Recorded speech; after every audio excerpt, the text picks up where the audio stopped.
Écho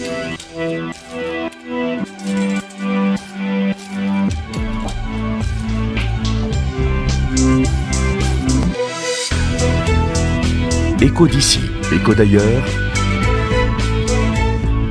Jean-Pierre Boris, Guillaume Munier.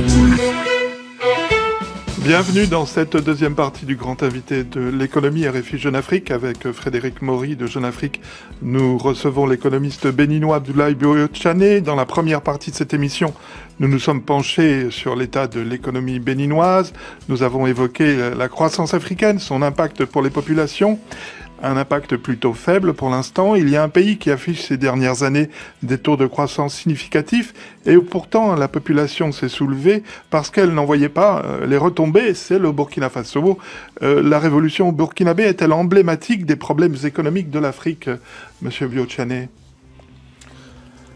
Oui, oui et non. C'est un problème, c'est la conséquence des difficultés économiques que nous connaissons un peu partout en Afrique. Parce que, vous savez, la question de l'emploi des jeunes est une préoccupation sociale. C'est une préoccupation économique, mais aujourd'hui, elle est devenue une question de sécurité nationale. Pour tous les pays Qu'est-ce que vous entendez par sécurité nationale? J'entends une question de sécurité nationale parce que je veux dire que cette masse de jeunes, vous prenez l'ensemble des chômeurs en Afrique, et vous savez qu'ils sont très nombreux, 70% de ces chômeurs sont des jeunes. Non seulement ils sont 70%, mais ils n'ont pas de perspective à court terme d'avoir un emploi. Vous avez, dans des pays comme le Bénin, comme le Burkina, des jeunes gens, parfois diplômés, Bac plus 4, Bac plus 6, qui sont à la maison depuis 10 ans. Moi, j'ai reçu un courrier il y a quelque temps dans mon mail de quelqu'un qui me disait, écoutez, Monsieur le Président, je vous écris parce que je suis désespéré.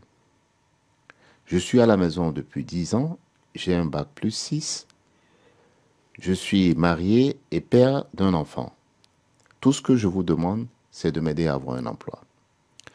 Alors, et qu'est-ce que vous pouvez faire face à ce genre de demande? D'abord, la conséquence de ça. La conséquence de ça, c'est que beaucoup de ces jeunes sont désespérés et sont là exposés à toutes sortes de risques. Et c'est le terreau à tout ce que nous pouvons voir, de bon bien sûr, dans certains cas, mais aussi de mauvais. Donc c'est la première conséquence que nous devons tirer de la situation du Burkina. La deuxième conséquence qui est importante, c'est quand même une aspiration dans nos pays, des jeunes, mais aussi de la population dans son ensemble, à un peu plus de démocratie. Et cette démocratie-là, elle est universelle. Je veux dire qu'elle n'est pas seulement européenne, américaine, asiatique, elle est aussi africaine. Les gens veulent avoir un espace de liberté. Je crois que c'est ce message-là qu'il faut comprendre et dire, oui, il nous faut un développement économique. Oui, il faut aussi que cette démocratie à laquelle aspirent nos pays, dans un pays comme le Bénin où nous avons un système démocratique qui est là depuis plusieurs années, les jeunes notamment se demandent quel est le dividende de cette démocratie, quel est le dividende économique de cette démocratie. Ils veulent avoir des dividendes pour cette démocratie. Et ces dividendes-là, ça commence par l'emploi. Et c'est pour ça qu'il faut effectivement que nous comprenions qu'aujourd'hui, avec la masse de ces jeunes qui attend, avec l'absence de perspective qui est là, c'est non seulement un danger social, mais c'est un danger sécuritaire pour l'ensemble de nos pays. Frédéric Maury. Donc ce que vous dites, c'est que finalement, derrière cette révolution burkinabé, il y a certes un problème de changement de leader qui reste trop longtemps au pouvoir, mais il y a aussi un problème social, un problème économique, c'est le chômage des jeunes qui est très important. C'est pas le cas qu'au Burkina, c'est le cas dans la plupart des pays subsahariens. Donc est-ce que ça veut dire que finalement, selon vous, ce qui s'est passé au Burkina peut se reproduire demain au Bénin, en Côte d'Ivoire, au Nigeria, ailleurs, où cette jeunesse finalement dirait stop, on veut des emplois parce que la croissance, ça se mange pas? Oui et non. Oui, parce que ce phénomène que je décris, il est partout. Oui, parce qu'on constate déjà, il y a un think tank, donc une de ces institutions qui surveille la démocratisation dans les pays africains et qui réfléchit sur ces questions, qui a documenté il n'y a pas longtemps comment étaient constituées les troupes des différents mouvements djihadistes. Et cette institution, cette agence est arrivée à la conclusion que 40% des effectifs de ces institutions venaient de jeunes qui étaient tout simplement à la quête de revenus. Vous voulez dire que, par exemple, AQMI ou Boko Haram, c'est la conséquence pour partie de ce désœuvrement des jeunes africains? Absolument, absolument. Absolument. Et je crois qu'il faut commencer par avoir cette compréhension des choses. Deuxièmement, c'est un fait qu'il y a une aspiration réelle à une plus grande démocratisation dans nos pays. C'est un fait que les gens veulent une alternance.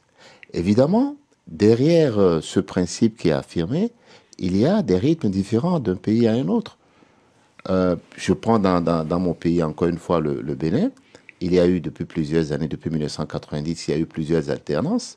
Nous avons dans notre pays trois anciens chefs d'État qui vivent dans le pays en toute liberté, qui vont et qui viennent. Et j'espère que bientôt, il y en aura un quatrième qui pourra aller et venir en toute liberté. C'est cela que les gens veulent. Mais tant que derrière cela, il n'y a pas des fruits économiques de cette démocratisation, tant que ces fruits-là ne sont pas distribués aux populations, notamment sous la forme d'emplois durables pour les plus jeunes, il y aura des difficultés dans un certain nombre de pays. Alors ça nous ramène indirectement au Burkina Faso. À la mi-novembre, après le départ de Blaise Compaoré, le représentant du FMI à Ouagadougou, Jean-Yves Le Haene, disait ce que son institution pensait de la situation économique burkinabé au micro de Gaël Lalex. On l'écoute. L'économie du Burkina, avant que se produisent les événements du 30 et 31 octobre, on s'était retrouvé, on va dire, à l'automne de cette année, avec un certain nombre de signaux négatifs, notamment une baisse des recettes fiscales par rapport à ce qui était anticipé, la menace, si elle n'est sanitaire, au moins économique, des conséquences de la crise du virus Ebola. La situation politique, même avant le 30 et 31 octobre, eh bien, il y avait une forme d'attentisme aussi, qui se ressentait sur l'investissement, notamment l'investissement privé. Et on a aussi un effet de baisse des prix de l'or et du coton, qui sont les deux principales ressources, notamment en matière d'exportation. Le FMI attend juste que le pays continue sur des engagements de réforme qui vont dans le sens d'une croissance plus inclusive, de plus de développement.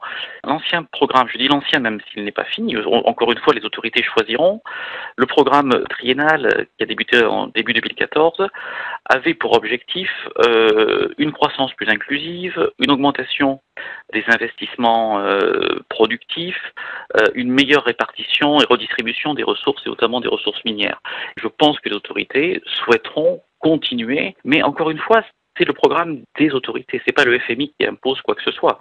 Abdoulaye Biochane, quand Jean-Yves Le Haene dit que le FMI n'oblige pas le nouveau gouvernement burkinabé, le nouveau pouvoir, à adopter le programme qu'avait mis au point Blaise Compaoré, on sent quand même que ce nouveau pouvoir burkinabé n'a pas beaucoup le choix. Vous êtes un ancien du FMI, vous savez bien que le fonds, malgré toutes ces déclarations, a un pouvoir très important auprès de pays africains. Oui, le Fonds monétaire international a beaucoup de pouvoir dans les pays africains. Mais je crois qu'en dernier ressort, les pays et les gouvernements ont toute l'attitude d'accepter ou non de mettre en œuvre telle ou telle mesure. Ce qui est important de savoir, c'est que nous devons nous engager dans des réformes. Et cela, quel que soit le régime. Et donc, et c'est pour ça que moi je suis heureux quand j'écoute le gouvernement de transition actuel dire nous allons faire des réformes et nous allons accélérer certaines réformes. L'environnement de l'entreprise. Il faut poursuivre. Le gouvernement, le Burkina a connu des succès par le passé, mais il ne faut pas dormir sur ses lauriers, il faut poursuivre. Nous devons attirer davantage d'investisseurs étrangers, nous devons accroître les investissements locaux. Ce n'est pas des réformes qu'il faut y arriver, notamment dans des secteurs aussi importants que l'énergie. Et vous savez que les pays enclavés comme le Burkina sont exposés à cela. Et quel genre de réforme appelez-vous de vos voeux? Il faut distribuer davantage de ressources, notamment les ressources tirées des ressources minières notamment aux communautés qui vivent dans ces régions. Il faut dégager davantage d'emplois et le Burkina est un cas important où le chômage, notamment dans les jeunes, est le plus élevé. Alors, les réformes qu'il faut, ce sont des réformes déjà qui permettent à l'État de générer des ressources plus importantes. Ce sont des réformes dans des secteurs aussi importants que l'agriculture, le coton, on en parle, pour que le pays soit moins exposé, qu'on appelle aux cours internationaux du coton, et donc avec des rendements beaucoup plus élevés, vous avez plus de marge pour justement absorber les chocs externes de cette nature.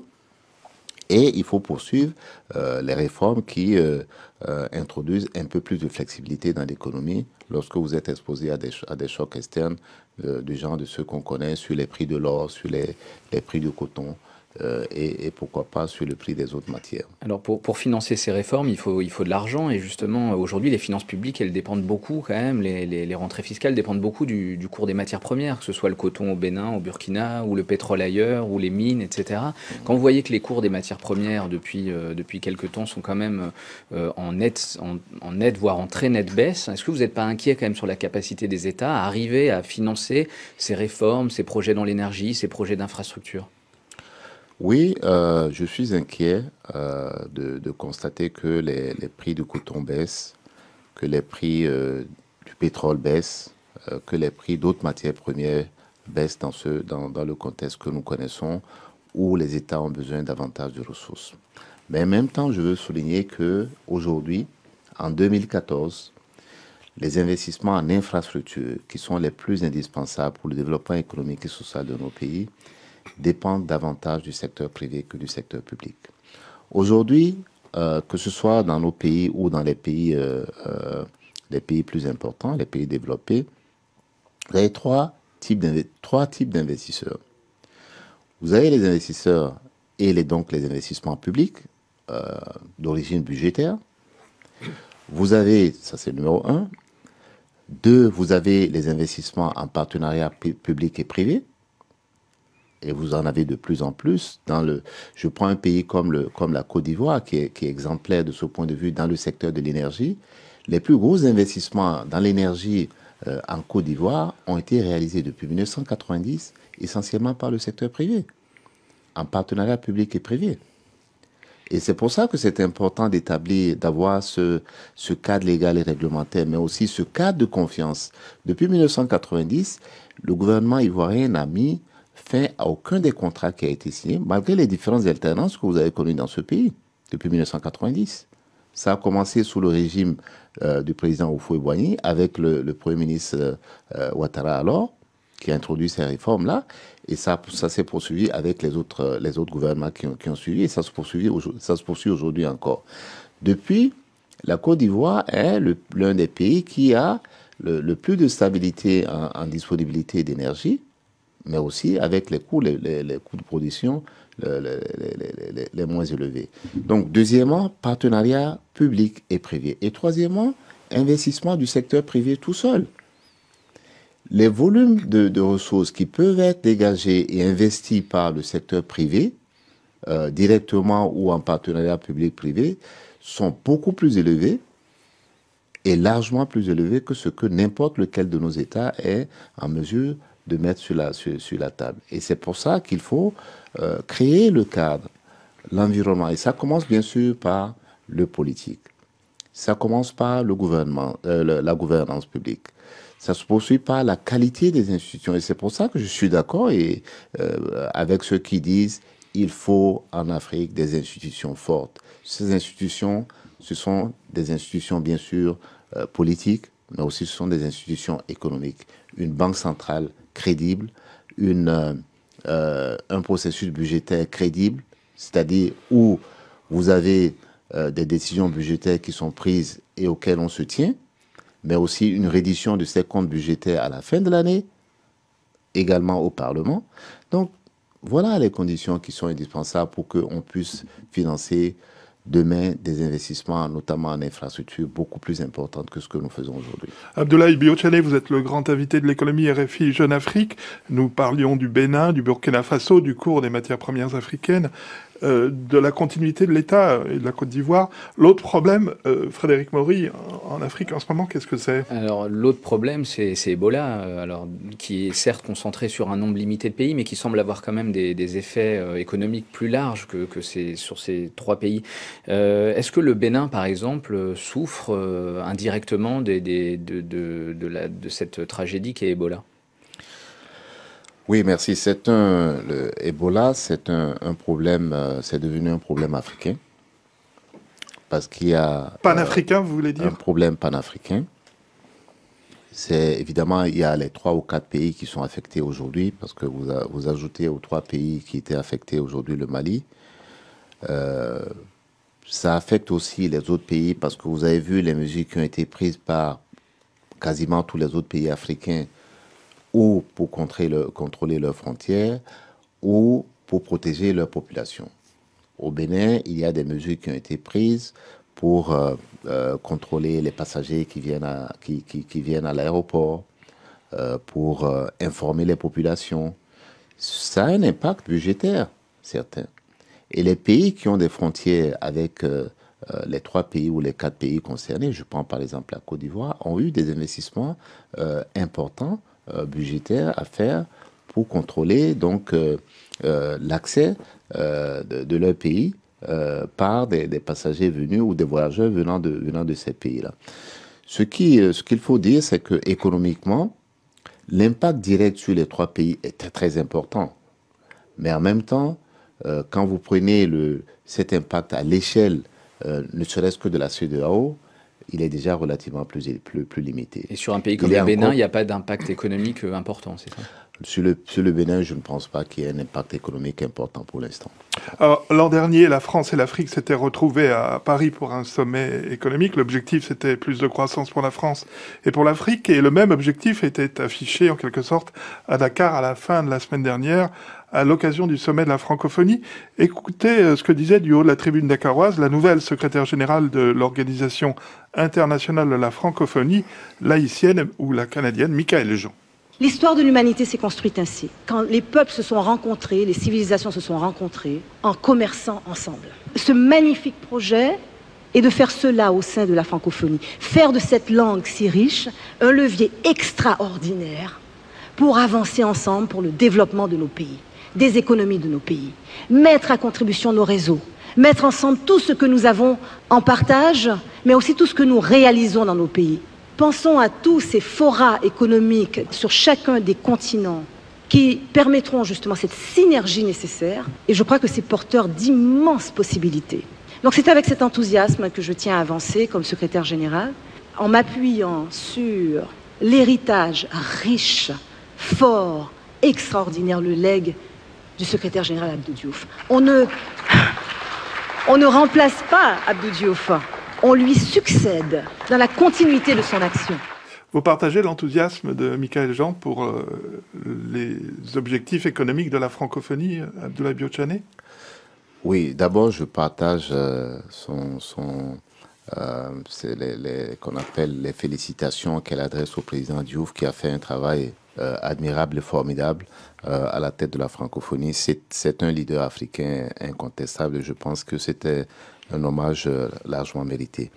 Maintenant, c'est vrai qu'elle pose un problème réel, qu'il faut que l'espace francophone devienne véritablement un espace économique. Comme également, les autres espaces africains doivent être véritablement des espaces économiques. L'intégration économique doit devenir effectivement une dimension réelle de la construction de l'Afrique. Nous avions dit à l'UMOA, par exemple, où nous avons 8 pays, il faut construire une 9e dimension des économies. Comme également à la CEDEAO, nous avons dit, il y a 15 pays, il faut construire une 16e dimension, la dimension économique et sous-régionale pour la CEDEAO. Parce que sans cette construction-là, les pays pris individuellement auront des contraintes notamment en matière d'infrastructure. Il faut construire des routes, et construire des routes à 15 fait beaucoup plus de sens que de construire une route tout seul. Construire des routes à 8 fait plus d'essence, plus d'intérêt que le faire tout seul. Avoir une politique énergétique à 8 ou à 15 fait plus de sens que faire une politique énergétique tout seul. Et l'espace francophone donne une nouvelle dimension qu'il faut prendre en compte. C'est dans cette construction-là, par exemple, qu'a été tout ce qui a été fait au niveau de la zone franc, avec la création, par exemple, de la CIMA pour les assurances. Vous pouvez nous rappeler ce que c'est? La CIMA, c'est l'ensemble communautaire pour contrôler les assurances, créer les compagnies d'assurance, mais aussi contrôler leur viabilité. C'est pareil pour les prestations sociales dans la zone franc également. Comment mettre ensemble les ressources des caisses de sécurité sociale pour avoir une plus grande viabilité de ces structures-là. Mais il faut aller au-delà de ces 14 pays de la zone franc et voir à l'intérieur d'une zone plus élargie, comme la zone francophone. Justement, vous parlez de francophonie économique, enfin la secrétaire générale parle de francophonie économique, mais quand on regarde le cas d'un pays comme le Bénin, dont les liens économiques avec son voisin, le Nigeria, qui est maintenant la première économie d'Afrique, sont extrêmement importants. Est-ce que finalement l'avenir et la priorité du Bénin, c'est pas surtout de se rapprocher un peu plus de son voisin nigérian et d'être entraîné par la croissance de son voisin nigérian? Je crois que les sujets ne sont pas mutuellement exclusifs. Il est indiscutable que pour chacun des pays, il y a une analyse à faire des différentes priorités. Et pour le Bénin, en tant que pays, il est indiscutable que l'arrimage au Nigeria est la voie royale vers le développement. Et qu'est-ce qui bloque aujourd'hui cet arrimage? Qu'est-ce qui freine? La monnaie, la différence de monnaie, le fait que les frontières soient régulièrement fermées? Qu'est-ce qui fait que le Bénin n'arrive pas davantage à s'accrocher à son voisin nigérian? Non, je crois qu'il y a les différences de politique, il y a les différences d'approche, il y a certaines contraintes. La monnaie, les populations vous diront qu'elles sont arrivées à franchir cette différence-là. C'est-à-dire, le CFA n'est pas un obstacle au développement. Le CFA n'est pas un obstacle, comme le Naira n'est pas un obstacle. Les Nigérians viennent acheter les vivres au Bénin avec le Naira sans difficulté. Les réexportateurs béninois revendent leurs importations au Nigeria sans difficulté. Donc l'intégration existe déjà entre ces deux pays de fait, même si officiellement ou légalement, elle est pas forcément... L'intégration informelle existe. Elle a besoin d'être, pour le Bénin, mieux structurée. Le Bénin a besoin de regarder davantage vers le Nigeria. Vous voulez dire que c'est de la responsabilité des pouvoirs publics, là? Parce que ce que vous nous dites, c'est que ce sont les opérateurs privés qui développent leurs échanges avec le Nigeria, mais que les pouvoirs publics, apparemment, d'après ce que vous dites, d'après ce que je comprends, ne suivent pas le mouvement. Je pense que les pouvoirs publics des deux côtés ont besoin d'être proactifs. Je veux dire qu'il ne suffit pas de déclarations officielles d'intention pour dire les deux pays doivent s'arrimer. Le Bénin est un des États du Nigeria pour que cela se fasse automatiquement. Il y a de vrais sujets de coopération qu'on appelle bilatérale entre les deux pays. Et moi, je vous dis que le Bénin a besoin, la voie royale pour le développement économique et social du Bénin, c'est dans les relations économiques et sociales entre le Bénin et le Nigeria. Est-ce que vous pouvez donner quelques exemples? Est-ce que vous pouvez donner quelques exemples de ce qui pourrait être fait? Parce qu'on a du mal à saisir ce qui pourrait être fait vraiment pratiquement pour les intégrer davantage, ces deux pays. Écoutez, un des obstacles à l'industrialisation et à la construction d'une économie plus performante et plus compétitive au Bénin et au Nigeria, c'est l'énergie. D'accord? Aujourd'hui, le Bénin se positionne comme un importateur d'énergie du Nigeria. Nous savons, vous et moi, que le Nigeria a des problèmes très importants, structurels, en matière énergétique. Donc, pour moi, l'approche énergétique entre le Bénin et le Nigeria, c'est que le Bénin soit un exportateur d'énergie sur le Nigeria. Vous voyez la différence d'approche? Je ne me positionne pas comme un importateur d'énergie à prix subventionné du Nigeria, mais au contraire, je positionne le Bénin comme un exportateur d'énergie sur le Nigeria. C'est un peu le monde à l'envers. C'est le monde à l'envers, mais c'est dans cette voie-là qui est possible. Parce que ce n'est pas le gouvernement béninois qui produit l'énergie dans ces conditions-là. C'est le secteur privé béninois qui produit l'énergie et qui le revend au secteur privé et au secteur public éventuellement au Nigeria. Au mois de juin dernier, les bailleurs de fonds à Paris sont réunis, ont accordé des montants assez importants au Bénin, je crois plusieurs milliards d'euros. 8 milliards à peu près 8 milliards d'euros au Bénin. Est-ce que là-dedans, il y a quelque chose qui concerne les infrastructures avec le Nigeria? Est-ce qu'il y a des projets qui concernent le Nigeria? D'abord, ramenons les choses à leur véritable dimension. C'était une table ronde sur le Bénin. Et comme toutes les tables rondes, j'en ai fait des dizaines, croyez-moi, quand j'étais directeur Afrique du Fonds monétaire international et plus tard à la BOAD. Les tables rondes sont des déclarations d'intention qui n'engagent personne. Les promesses n'engagent que ceux qui y croient. Ce sont des promesses. Ce sont des promesses de financement. Après, en France, on dit les promesses n'engagent que ceux qui y croient. Tout à fait. Après, vous avez une deuxième étape. Parce que sur ces promesses qui sont sur une liste de projets, vous avez maintenant à faire des études sur ces projets-là. Et à les présenter à ces différents bailleurs de fonds qui, en ce moment, saisiront leurs différents organes. Là, quand vous venez à la table ronde de fonds, la table ronde par exemple sur le Bénin, vous avez une institution, mettons l'AFD. Quand l'AFD vient à la table ronde et vous dit, écoutez, je suis prêt à m'engager sur tel projet pour, mettons, 1 milliard d'euros, mais c'est sans la décision des organes de l'AFD. Les organes de l'AFD s'engageront sur ce projet-là et diront, nous donnerons effectivement 1 milliard de dollars à ce projet béninois lorsque les Béninois auront produit une étude au conseil d'administration de l'AFD. En ce moment-là, vous avez un engagement. Deuxième étape. Troisième étape, il faudra... Et ce sera la fin de l'émission après. Tout à fait. Troisième étape, vous allez maintenant constituer les dossiers qui permettent de décaisser les fonds pour le projet pour lequel vous avez, projet énergétique par exemple, pour lequel vous avez obtenu l'engagement du conseil d'administration de l'AFD et éventuellement de la Banque mondiale sur d'autres projets, etc. Donc, entre la table ronde qui fait des promesses et la réalisation des projets, il peut se couler des années. Merci Abdoulaye Bio-Tchané d'avoir accepté cette invitation au grand invité RFI Jeune Afrique. Jeune Afrique qui publiera dans ses colonnes les principaux extraits de vos déclarations.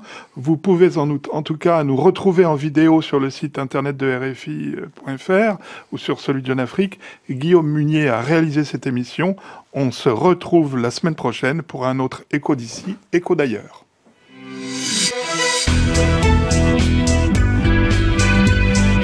Écho d'ici, Écho d'ailleurs sur RFI.